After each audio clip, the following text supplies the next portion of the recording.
പ്രഭ ചേച്ചി, ഞാൻ ഇറങ്ങാം. ഇറങ്ങിക്കോ, വീട്ടിൽ കാണും. സിസ്റ്ററിന്റെ റൂംമേറ്റിനെ ഈടായിട്ട് എന്തൊക്കെയോ ഒരു മാറ്റം ഉണ്ടല്ലോ, ശ്രദ്ധിച്ചാലും. അവളൊരു പയ്യനുമായിട്ട് ഇഷ്ടത്തില്ല.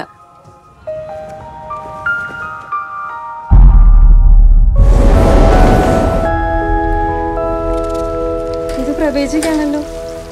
ഇപ്പൊ ആരയക്കാനാ? ഒന്നും കാണുന്നില്ല. ഇതിനെന്തോ ഇംഗ്ലീഷിൽ എഴുതിയിട്ടുണ്ട്, മെയ്ഡ് ഇൻ ജർമ്മनी. प्रभु ചേച്ചിയുടെ ഹസ്ബൻഡ് എവിടെയല്ലേ? लास्ट टाइम कभी फोन किया था उसने? 1 साल से ऊपर हो गया. ചേച്ചിക്ക് ആളെ നേരത്തെ അറിയായിരുന്നു? തീരെ അറിയത്തില്ലായിരുന്നു. ഒരു ദിവസം അച്ഛൻ വിളിച്ചേച്ച് വീട്ടിലോട്ട് വരാൻ പറഞ്ഞു. ഞാൻ ചെന്നപ്പോഴത്തേക്ക് ആ ഒരു കല്യാണമൊക്കെ നശിച്ചു കഴിഞ്ഞാൽ.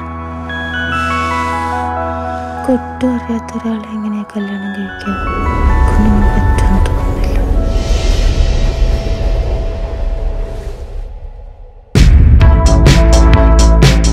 അതിനെന്റെ മോനെ രാത്രി വരെ കാത്തിരിക്കേണ്ടി വരും. പക്ഷേ തൽക്കാലത്തേക്ക് ഞാൻ ഈ മേഘത്തിന്റെ കയ്യിൽ വെച്ച് ഉമ്മ കൊടുത്തു വിട്ടാലോ?